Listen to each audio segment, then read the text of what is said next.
자, 안양고등학교 문제입니다. 답도 제가 드렸죠? 네. 예, 채점했을 거라고 믿고요. 문제 어때요? 할만하죠, 전체적으로는. 전체적으로는 할만할 거고, 제가 아직은 당연히 쉬운 문제 중심으로 골라서 드리는 겁니다. 근데, 그렇다고 해서, 뭐, 어려운 문제라고 해서 뭐 미친듯이 어렵거나 그러진 않습니다, 여러분. 예. 자, 보겠습니다. 몇 번 같이 볼까요?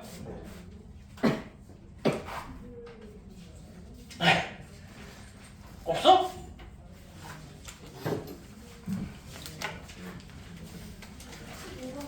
15번 갑시다. 똑같은 8개의 바둑돌이 들어있는 상자에서 한 번에 1개 또는 2개 들어있는 2개의 바둑돌을 꺼낸다고 할 때 상자에 있는 바둑돌을 모두 꺼내는 방법의 수는 이라고 되어 있고요.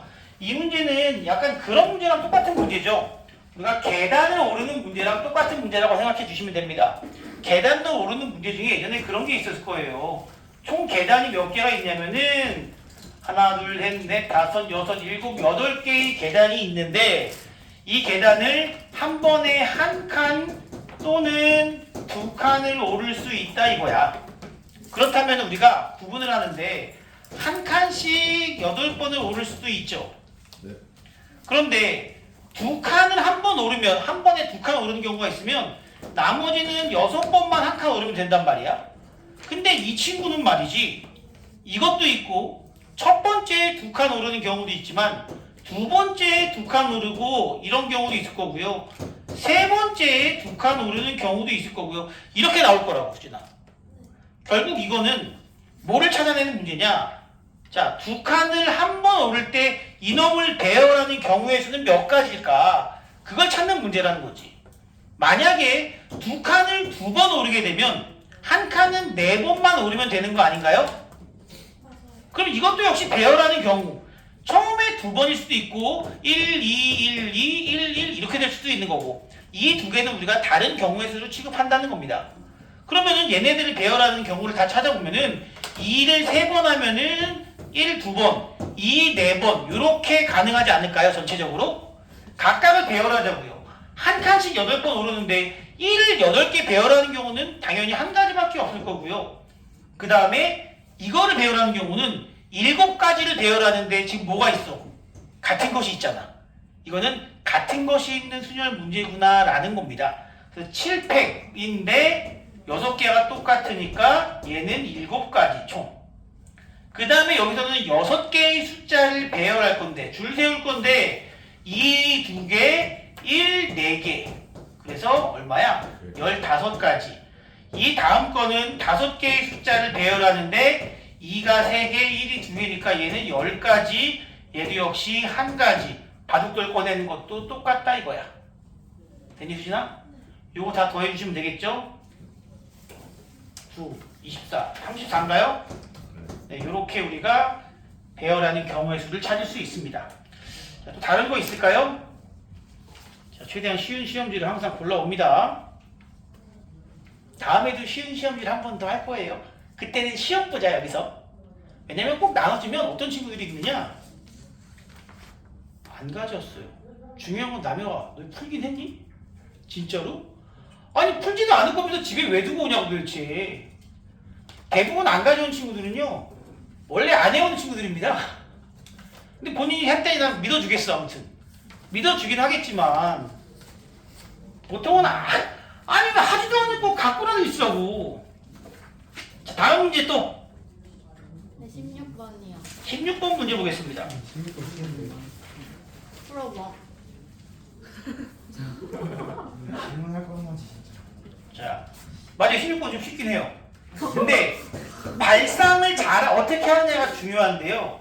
지금 얘는 1, 2, 3이라는 친구를 가지고 있는 집합이 A 안에 포함되고 그리고 B 안에 포함된다고 합니다. 이거 벤 다이어그램으로 구하면 쉬운 문제라고 얘는 말씀드린 적 있어요. B 안에 A 있고 A 안에 1, 2, 3이라는 원소를 가진 집합이 있다 이거야. 자, 그럼 문제. 전체 집합의 원소는 1, 2, 3, 8개가 존재하는데 지금 1, 2, 3은 무조건 여기 있는 거잖아. 그러면 남은 거 4, 5, 6, 7, 8 8개의 원소를 어디다가 배치하느냐가 문제 아니겠습니까? 그럼 4가 들어갈 수 있는 것은 총 몇 가지일까? 세 가지. 1개, 2개, 3개. 여기 있거나 여기 있거나 여기 있거나. 5가 들어갈 수 있는 경우도 역시 3개. 여기 들어가거나 여기 들어가거나 여기 들어가거나.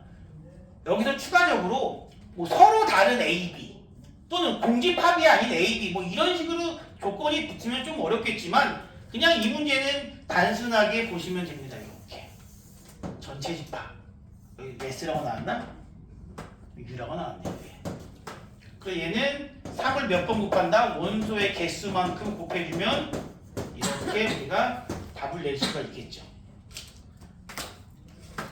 답이에요. 그래서 이게. 자, 그 다음은요.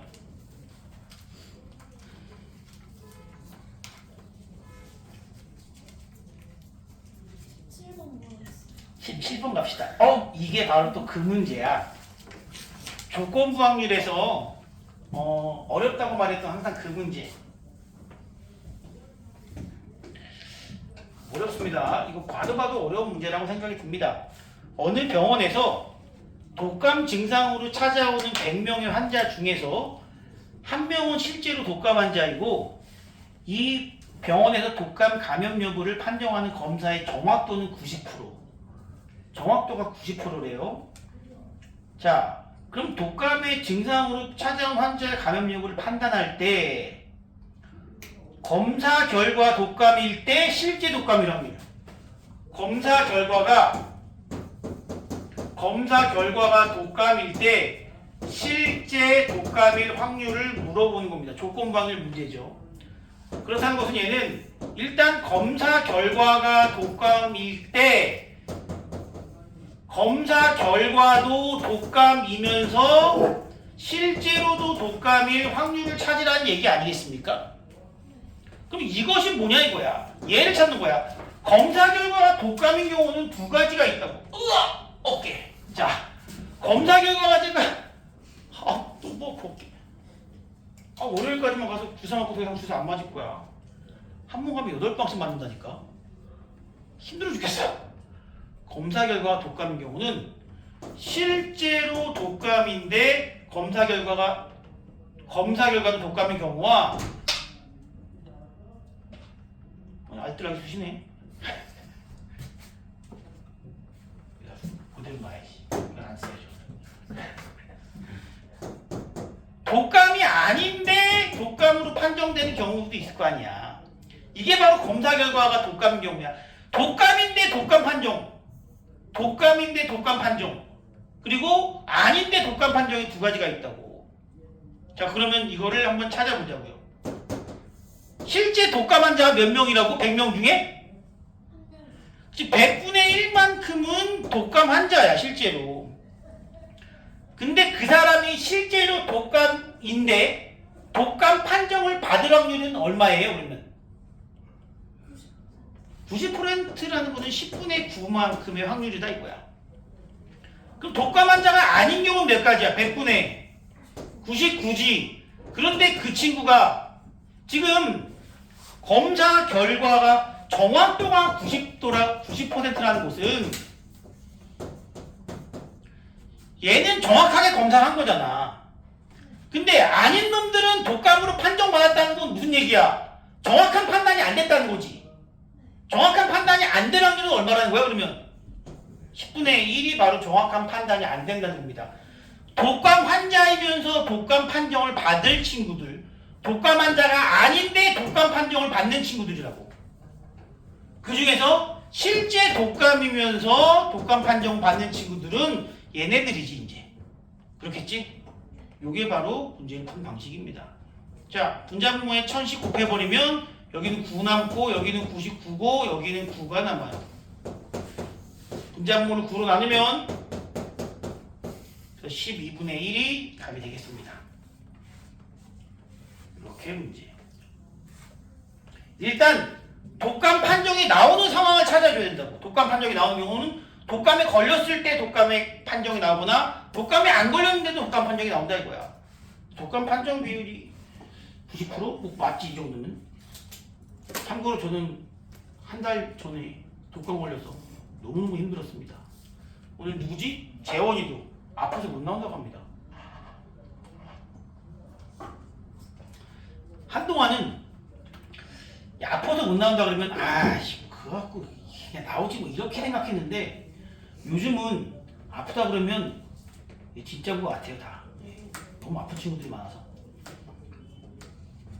자 그리고요. 진짜 알겠니? 이거 어렵다. 이거 어려운 거야.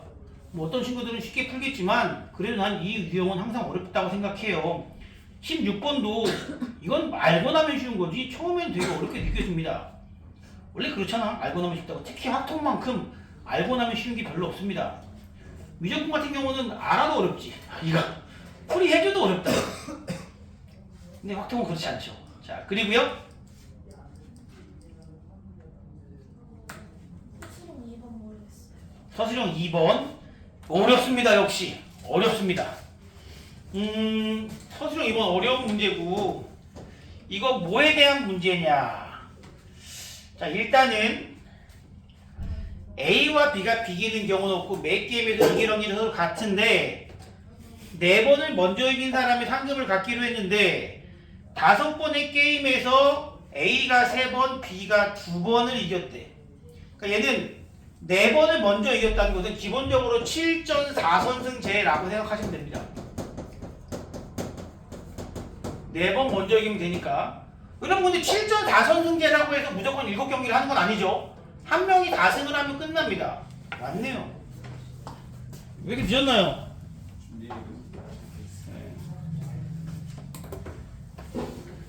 자 그러면 지금 문제에서 보통은 A가 우승할 확률 또는 B가 우승할 확률 이런 식으로 묻는 경우가 대부분이었는데 지금 이런 식으로 뭔가 중간에 중단되는 경우도 분명히 시험에 자주 출제된다는 겁니다. 자, 지금 여러분들이 물어본 16, 17 서술형 2번은 정말 다 시험에 자주 나오는 문제들이에요. 그런데 지금 현재 A가 3번, B가 2번 이긴 상태에서 결국은 상금을 지금 배분을 해야 되는데 중단됐어. 누가 우승할지 모르는 상태지만 똑같이 나눠주기에는 누가 좀 억울하지? 누가 억울해?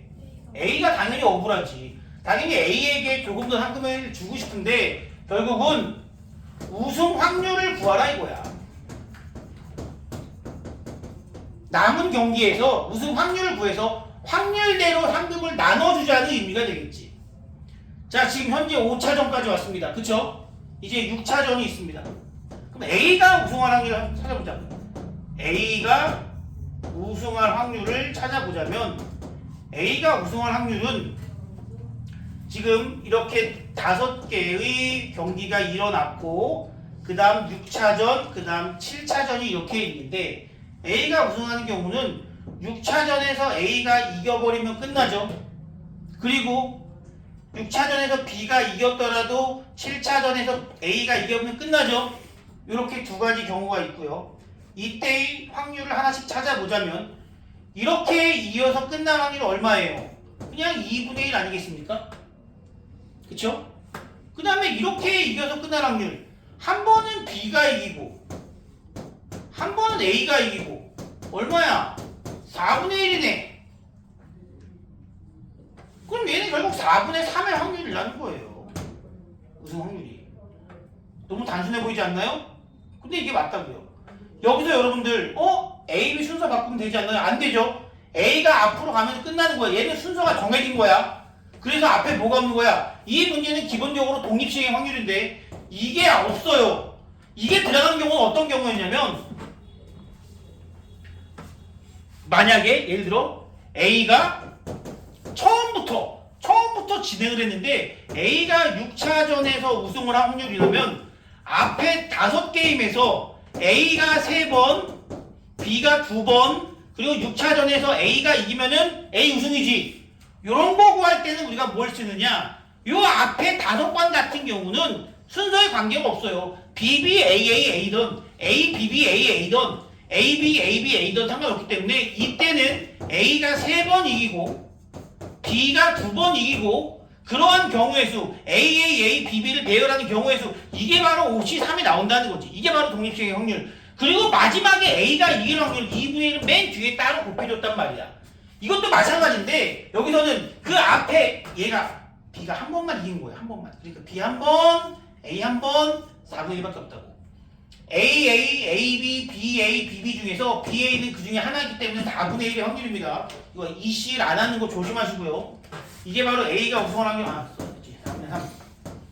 그럼 B가 우승할 확률은 얼마냐? 이거는 계산이 좀 쉽게 나오긴 했어도 문제 자체는 되게 잘 나옵니다. B가 우승할 확률은 일단 5번의 경기가 있었고 6차전, 7차전을 모두 다 B가 이겨야만 B가 우승이지. 그럼 2분의 1 곱하기 2분의 1 이거죠. 얼마야? 4분의 1의 확률로 B가 우승한다 이거야. 그럼 우승 확률이 얘는 4분의 3이고 얘는 4분의 1이면 얼마로 나눠줘야 돼? 3대 1로 나눈다는 거죠. 3대 1. 3대 1. 전체의 4분의 3만큼 전체의 4분의 1만큼 4씩 곱해서 우승 만약에 상금이 100만 원이면 75만 원, 25만 원, 3대 1로 우승 상금을 나눠주시면 되겠습니다. 그래서 3대 1. 자, 그 다음은요. 다들 괜찮아요? 채인이 할만했니? 네. 소희도 괜찮아요? 많이 놀랬죠? 너무 쉬워서? 괜찮아요? 민기는? 하고 있는 거야? 지금? 야, 이거밖에 안 되는데 이것도 안 하면 어떡하냐? 아, 진짜. 야, 이거 푸는데 얼마나 걸렸어? 빨리 푼 사람은 내가 보기엔 한 20분이면 풀걸? 그건 아니라고? 좋아, 30분이면 풀걸? 30분이면 푼다고. 그 앞에는 괜찮아요, 여러분? 정말? 조금 어려운 게 사실 10번이었는데 10번을 잘 했네 그래도. 10번 어떻게 했어요, 여러분? 빨리 넘겨서 10번만 얘기하고 가겠습니다. 10번만 얘기하고 갈게요.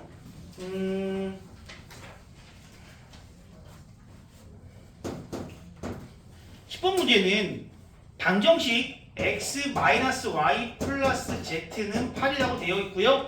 문제에서 이러한 방정식의 해의 개수를 찾는 문제는 우리가 배운 내용 중에 무엇을 이용하죠? 보통 중복 조합을 이용하는 문제가 되겠습니다.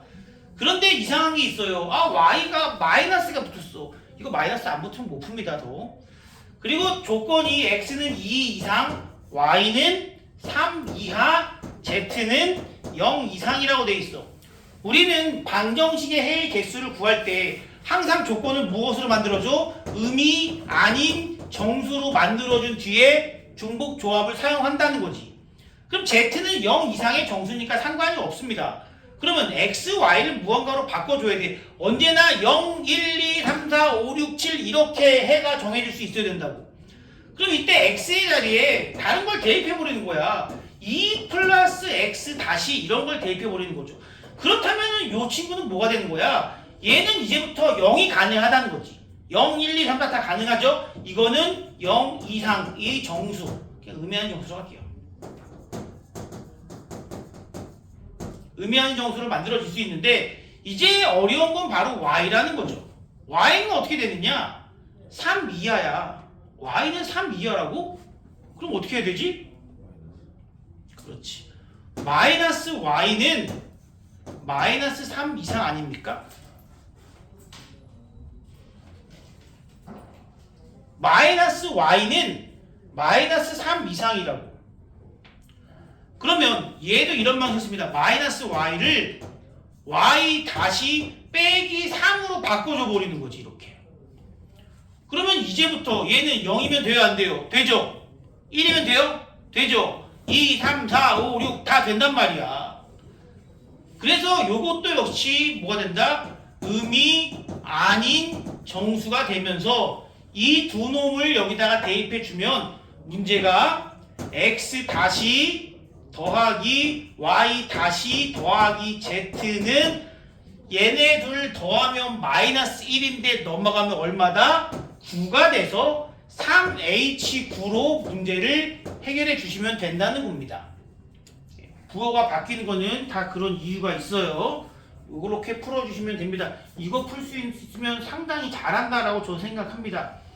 그리고 뭐 그 앞에서는 사실 딱히 어려운 문제는 없어요. 어려운 문제는 없는데 이러한 문제들을 좀 자주 접하는 것이 저는 중요합니다. 라고 생각해요. 그리고 오늘 이 문제는 여기까지 하고 우리 지난번 거 계속 이어서 가도록 해보겠습니다.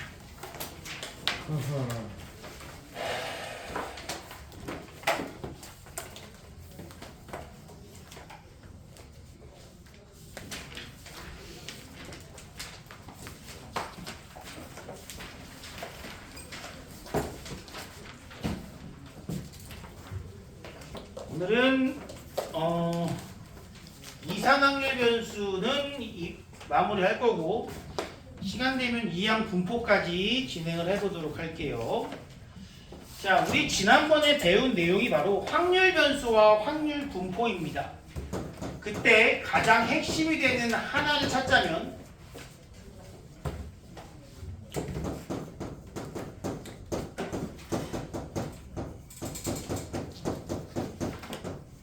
바로 확률 변수 x가 정말 중요합니다.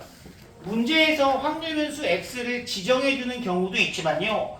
내가 확률 변수 x를 정해야 되는 경우도 있고요. 또 어떤 경우에는 확률 변수가 하나의 문자가 아니라 두 개로 나올 때도 있다는 겁니다. 나중에는요. 확률 변수 x가 무엇인지를 파악하는 것이 일단 최우선이야.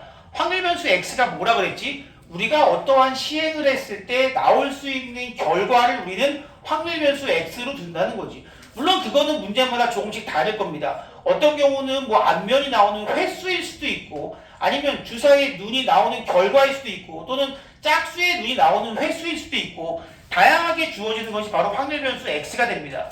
그리고 이 단원 이름이 뭡니까? 확률 분포라고. 즉 확률 변수 x가 각각 나오는 확률들을 찾아내서 걔네들이 어떻게 분포되어 있는지를 찾아내는 겁니다. 예를 들어서 주사위를 던졌을 때 1이 나오는 확률, 2가 나오는 확률은 어때요? 다 똑같죠? 분포가 고르다 이렇게 우린 얘기할 수 있겠죠. 근데 사실 그건 고른 게 아닙니다. 고른 게 아니에요, 사실은. 고른 게 아닙니다. 고르다는 의미를 잠깐만 얘기하자면 여러분들 성적이 한 번은 20점, 한 번은 50점, 한 번은 80점이라는 친구가 있고요. 한 번은 50점, 두 번째는 55점, 세 번째는 60점이라는 친구가 있어요. 누구 성적이 고른 겁니까? 위가 고른 거야? 아래가 고른 거야? 아래가 고른 겁니다, 여러분. 확률 분포가 쫙 퍼져 있으면 그거 고른 게 아니야. 성적이 고르게 나왔네? 이게 고른 게요? 아니야, 이거는. 고르다는 것은 평균 주변에 모여있는 걸 우리는 고르다라고 부릅니다.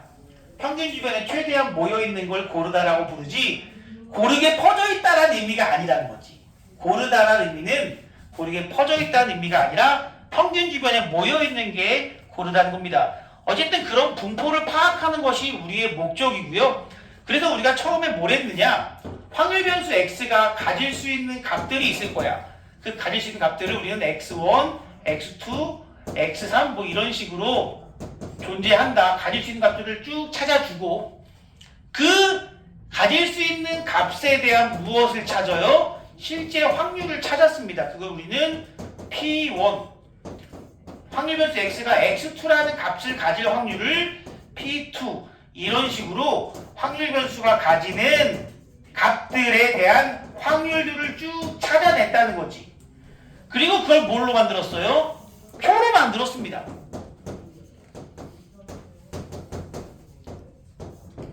그리고 그때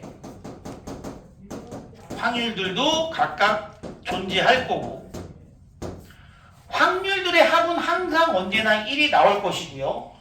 마지막으로 이때 확률 변수와 그 확률 변수가 가지는 확률을 대응시킨 관계를 나타내는 식을 우리는 확률 질량함수 라고 불렀다는 거죠. 마지막으로 배운 게 뭐였냐면 그 다음에 분포를 파악하기 위해서 내가 아까 무슨 얘기를 했죠? 평균 주변에 모여 있어야 된다라고 했습니다. 평균 주변에 모여 있는지 확인하려면 뭐가 알아야 돼? 당연히 평균을 먼저 알아야지. 얘를 우리는 평균이라고 부릅니다. 평균. 확률 변수 x의 평균, 확률의 평균이 아니라 얘네들이 평균적으로 어떻게 구해지느냐? 구하는 방법 뭐였어요? 곱하면 끝난다. 그래서 xi, pi에 대해서 i를 1부터 n까지 1 넣어서 곱한 거를 더하기만 하면 된다. 평균은 이제부터 그 확률을 더하기만 하면 됩니다. 이게 무슨 의미냐면은 가중치의 의미라고 제가 말씀드렸습니다. 실제로는 평균은 더한 만큼 나눠주잖아. 근데 얘는 더하기만 하면 된다고. 왜? 나누는 과정이 벌써 이 확률에 다 녹아들어 있기 때문입니다. 이런 느낌이지. 다시 한번 그때 얘기하지만 뭐 10,000원짜리가 1개 있고 1,000원짜리가 10개 있고 0원짜리가 89개가 있다고 칩시다. 나는 이 받을 수 있는 금액의 평균을 구하고 싶어. 그럼 원래 어떻게 해야 돼? 10,000원 받고 또 10,000원 받을 수 있지. 얘도 10,000원이지. 나머지는 0원이고 그걸 어떻게 하면 돼? 나누기. 내가 더한 개수가 총 몇 개야? 100개를 더했으니까 나눠주면 된다는 겁니다. 얼마야? 200이 바로 평균이었죠. 근데 아예 처음부터 얘를 10,000원에다가 10,000원 나올 확률은 100분의 1이고 1,000원 나올 확률은 10분의 1이고 0원 나올 확률은 100분의 89이니까 이거 곱한 다음에 더해버리면 된다고. 이 확률 안에는 이미 얘네들을 더하고 나누는 그 과정이 다 녹아나 있다는 겁니다. 그래서 우리가 얘네들을 곱하기만 하면은 평균을 구할 수가 있다라고 말씀을 드렸고요. 두 번째, 이 분포라는 것은 결국 표준편차는 평균으로부터 얼마나 떨어져 있냐를 의미하는 겁니다. 그래서 그 표준편차를 구하기 위한 중간 단계로 항상 분산을 구했습니다. 그럼 그 분산은 어떻게 구했습니까? 분산이라는 거는 정식은 편차 제곱의 평균이라고 그랬죠. 편차 제곱의 평균. 편차라는 것은 주어진 값에서 평균을 빼고 제곱한 것이 편차 제곱. 평균을 낸다는 것은 확률을 곱한다는 얘기라고 했습니다.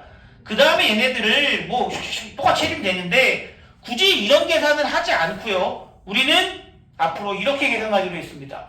5글자. 뭡니까? 제평마평제. 제곱의 평균. 확률 변수 제곱의 평균. 이게 제곱의 평균. 요거 제곱한당 곱해주면 되고요.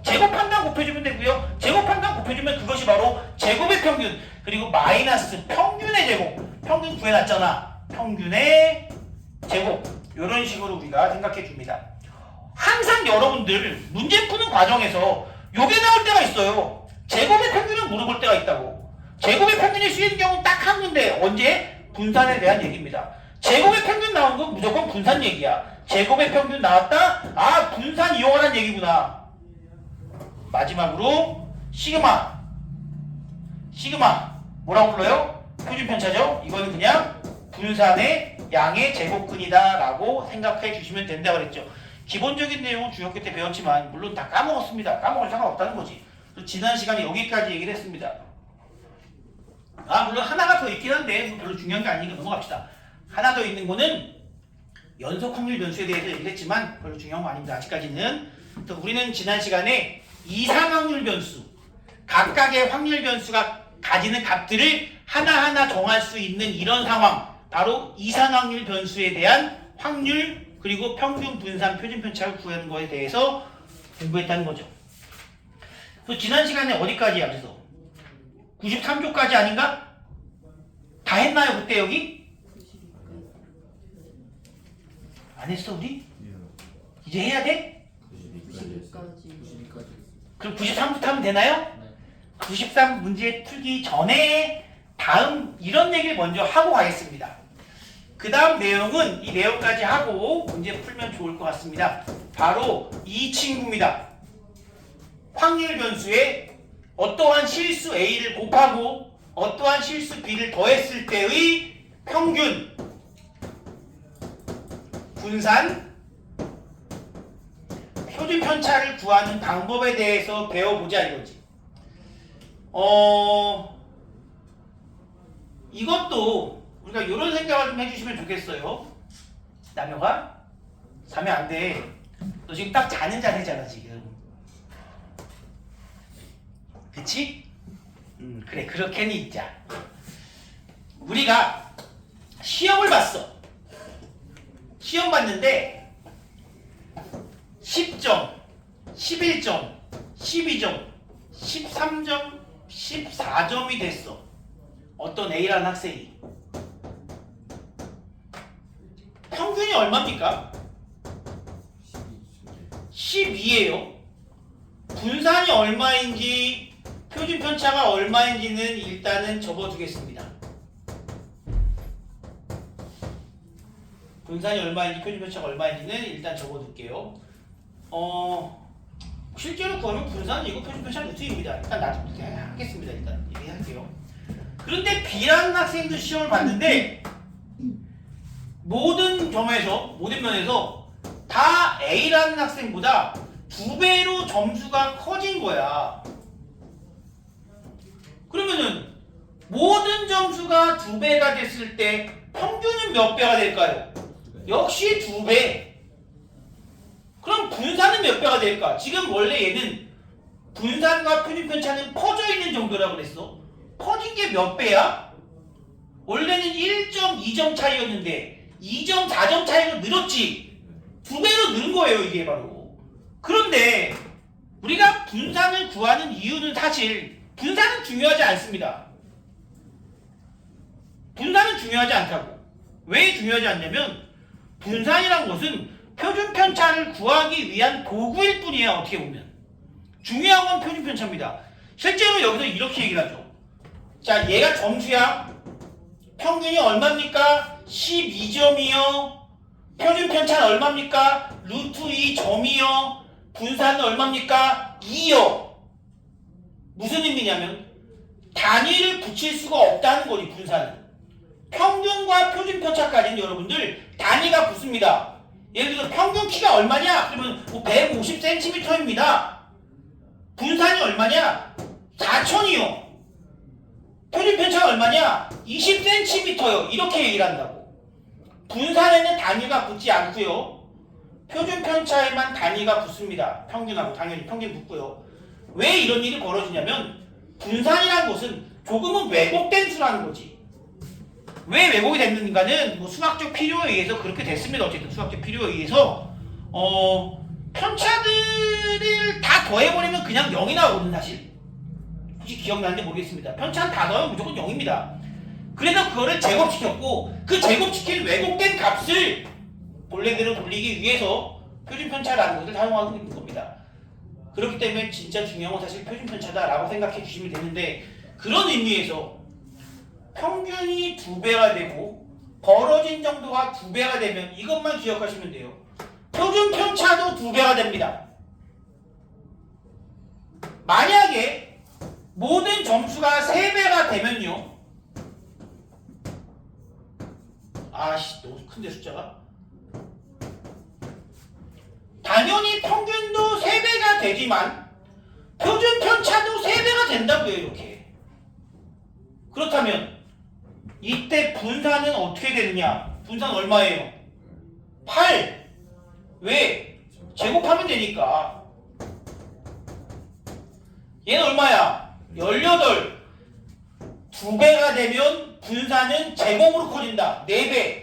3배가 되면 분산은 역시 제곱으로 커진다. 9배. 그래서 차라리 기준을 말이죠. 표준 편차로 두는 것이 더 편할 수도 있습니다. 일단 공식은 말씀드리겠지만.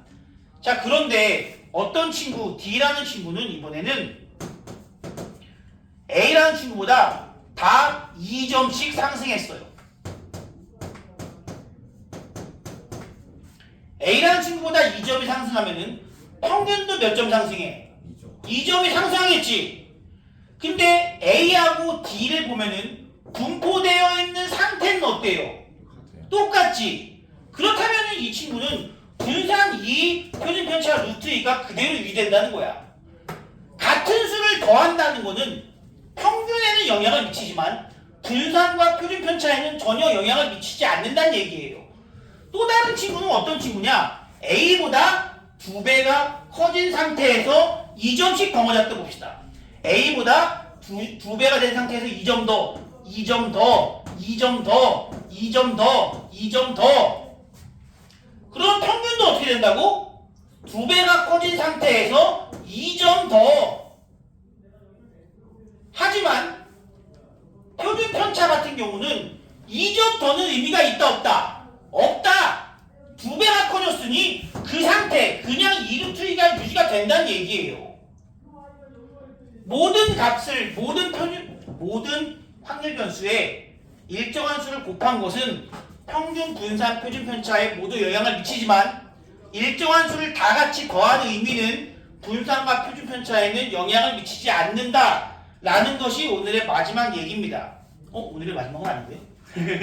이 단원의 마지막 얘기입니다. 그래서 이건 어떻게 되느냐? 모든 확률 변수에 A 곱하고 B를 더하면 원래 X의 평균에 A를 곱하고 B를 더해 주시면 되고요. 분산이나 표준 편차에서는 B가 의미가 없다 그랬죠? 분산은 제곱의 의미니까 A만큼 곱했다는 것은 A 제곱만큼 원래 분산보다 커졌다, 증가했다 라고 생각해 주시면 되겠고, 마지막 마찬가지로 B는 의미가 없어. 이거 3배 하면은 원래보다 그냥 이만큼 커진다 라고 보시면 됩니다. 다만 지금은 점수니까 내가 마이너스가 없었지만 모든 값에다가 마이너스를 곱할 수도 있어요. 그렇기 때문에 이때는 절대값이 됩니다. 어차피 얘는 제곱이니까 상관없고. 이것이 마지막 내용입니다. 마지막 내용. 요 두 가지 내용이 실제로 어떤 식으로 문제로 출제되는지 유형 두 번째, 세 번째를 한번 보도록 하겠습니다. 자, 이거 하면은 이제 끝이요. 예. 첫 번째 너는 벌써 끝이야 얘들아. 이 표만 그릴 줄 알면 돼. 유형 두 번째 합시다. 으차. 자, 불량품 3개가 포함된 7개의 제품 중에서, 자, 제품 7개 중에 불량품이 3개가 있대요. 그럼 불량품 아니고 뭐라 그러니 근데? 양품. 양품이라고 진짜로. 진짜로 그렇게 불러요. 그때 2개를 택했을 때 나오는 불량품의 개수를 뭐라고 부른다? 확률 변수 x라고 하자고 얘기를 했습니다. 자, 그렇다면 x가 가질 수 있는 값들은 내가 2개 뽑지 하나도 안 뽑히는 경우도 있겠지, 하나만 뽑히는 경우도 있겠지, 당연히 둘 다 불량인 경우도 있으니 제일 먼저 해야 되는 게 뭐라고요? 확률 변수가 가질 수 있는 값들을 찾아주는 것이 바로 시작입니다. 두 번째, 이제 요 놈을 찾아줍시다. 얘가 들어가는 거야. x가 0일 때, 요 스몰 x가 0일 때의 확률을 구하자. 어떻게 구하는 거냐? 이건 이제 여러분들이 알고 있어야겠죠. 7개 중에서 2개를 뽑는 전체 경우의 수 중에 불량이 하나도 안 나온다는 얘기는 양품 중에서만 2개가 나오고 불량 중에서는 하나도 안 나온다. 이렇게 넓게 써야겠다. 두 번째, 하나가 나온다는 얘기는 7개 중에 2개를 뽑는데 양품 중에도 하나, 불량품 중에도 하나. 2개가 나오는 경우는 7C2 중에 양품 중에 0개, 불량품 중에 2개, 이렇게 해서 우리가 구할 수 있게 됩니다. 자, 이 정도 문제는 우리가 참고로 무엇까지 찾을 수 있어야 되냐? 소희야 돌리니? 그럼 좀만 참어. 1시간만 참어. 좀 일하기엔 좀 길다. 자, 모두 찾을 수 있어야 되느냐? 이 정도 문제는 지금 내가 뭐 쓰고 있니? 다음으로 가자 그냥. 그때 먼저 써.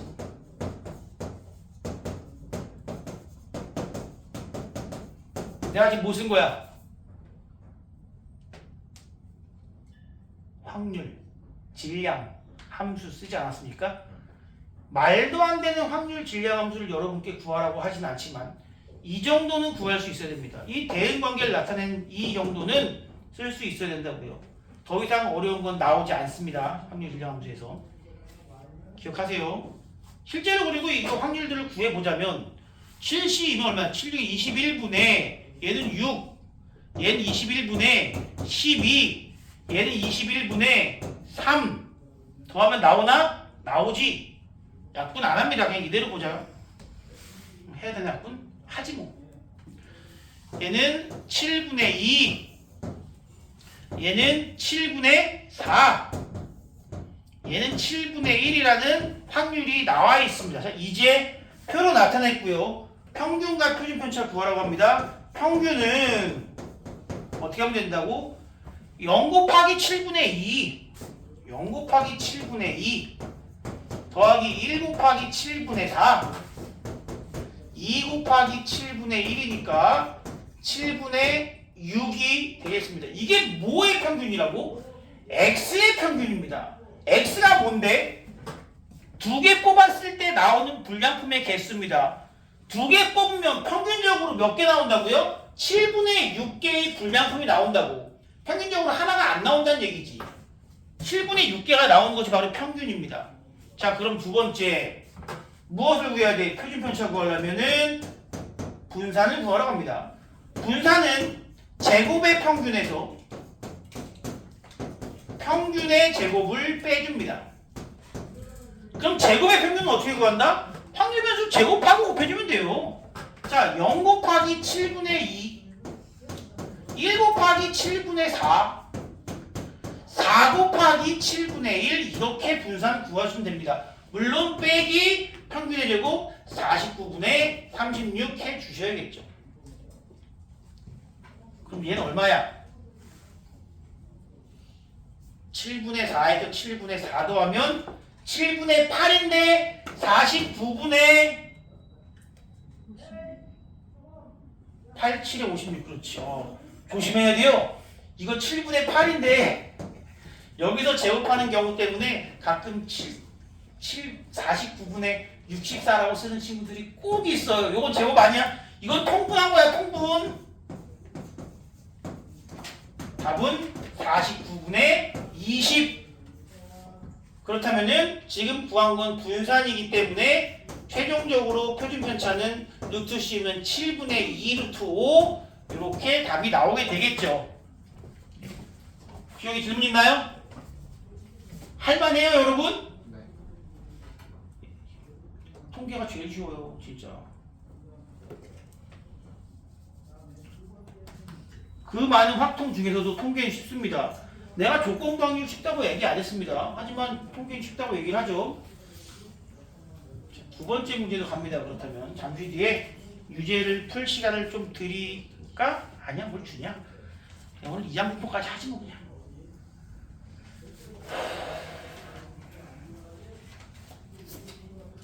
유형 세 번째.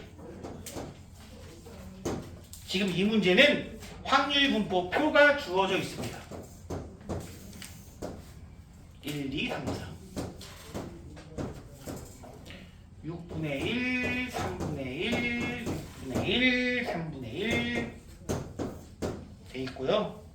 나보고 저 친구들의 평균 분산 표준 편차인데 뭘 해야 되느냐? 일단은 이러한 3x-4, 6x 플러스 3 그놈들의 평균을 구하라고 하는 것은 결국 이거 얘기고요. 그놈을 구하는 데 있어서 정말 이놈을 6배하고 4를 빼고 그게 아니라 일단 얘네들만 구하면 됩니다. 평균 분산 표준 편차를 먼저 한번 구해보자고요. 자, 이 친구의 평균은 바꿀게요. 6분의 2로 6분의 1 바꿀게요. 얘는 결국 6분의 1 더하기 4 더하기 3 더하기 8이 되겠죠. 얼마니 이거? 제발. 16. 이런 거 좀 정수 주면 안 될까? 나 진짜 이따가 제곱돼야 되는데 정말 싫다 이거야. 자, 그럼 분산은 얼마냐? 1 더하기 4 다 이 8 더하기 9일은 9 더하기 16 곱하기 2는 32 마이너스 9분의 64 이렇게 되면 분산이다 이거야. 이거 통분해 놓으면은 제곱하고 더하고 제곱하고 더하고 제곱하고 더하고 제곱하고 더하면 되니까 그렇게까지 어렵지 않습니다. 그럼 얼마냐 이건 또 10, 40 어? 아 60이잖아. 아 50이잖아. 50이죠. 아 50이면은 3분의 25인가요? 아 나 60 된 줄 알고 신났잖아 원래. 9분의 75 빼기 9분의 64면 잠깐만 아 11이네. 나 또 9분의 9인지하고 또 중간에 잠깐 신났잖아. 그러면 표준 편차는 얼마다? 3분의 루트 11 요렇게 일단 나왔습니다. 아 좀 쉬운 숫자면 좋겠는데. 근데 얘들아 이거 진짜 짜증나는 숫자로 줄 때가 있어 가끔. 너무 심하지 그런 건. 첫 번째 문제 누구의 평균? 3x-4의 평균이래. 얘는 기본 x의 평균에 3을 곱하고 4를 빼란 얘기 아닐까? 그쵸? x의 평균 나와 있으니까 3을 곱하고 4를 빼니까 4가 되겠습니다. 두 번째 분산은 6x 플러스 3이래요. 3 의미가 있다 없다? 없다. 얘는 그냥 6배 됐으니 분산은 제곱이니까 36배. 그럼 분산에다가 36 곱하면 44. 이렇게. 마지막으로 시그마에다가도 지금 마이너스 6x 플러스 8인데 플러스 마이너스는 의미 없고요. 그러면 원래 시그마, 원래 표준 편차에다가 마이너스 6이지만 이걸 다 마이너스 6배 했다고 해서 분포 상태가 음수가 될 수 있는 건 아니기 때문에 절대값으로 6배만 해주면 됩니다. 그래서 얘는 2루트 11이 문제의 답이 되겠죠. 어때요? 할만하죠? 이렇게 해서 확률 변수와 확률 분포는 일단 마무리가 됐습니다. 더 이상 나가면은 숙제할 게 좀 많아지긴 할 텐데. 쌤비가 4장, 그리고 중단원 연습 문제 1장 반. 너무 많어? 아, 안 많다고? 아, 다음에 너무 많다고 그랬는데 소희가 그랬어. 아니. 너무 많다.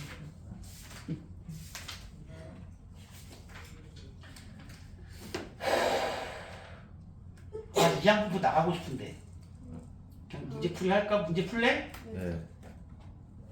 그러자. 지금부터 문제 풀고요. 숙제 말씀드린 대로입니다. 쌤비 62쪽까지고 개념편 라이트 97쪽까지니까 지금부터 하면서 제가 다니면서 모르는 거 있으면 도와드리도록 할게요. 생각해보니까 니네 지난번에도 이렇게 쉽게 됐을 때 거의 안 해왔잖아? 지금이라도 풀자 얘들아. 자 지금 풉시다. 우리가 뭐 운동화 드린 것도 아니고 그냥 선생님 저 이번에 안 하면 벌칙해요 벌칙. 너나 해. 뭐 그런 것 좀 하지 마 좀. 넌 죄랑 하잖아 네가. 너무하잖아 넌 좀. 해요 안 보여주는 것 뿐이에요. 아 그런 거구나. 미안하다. 내가 사과할게.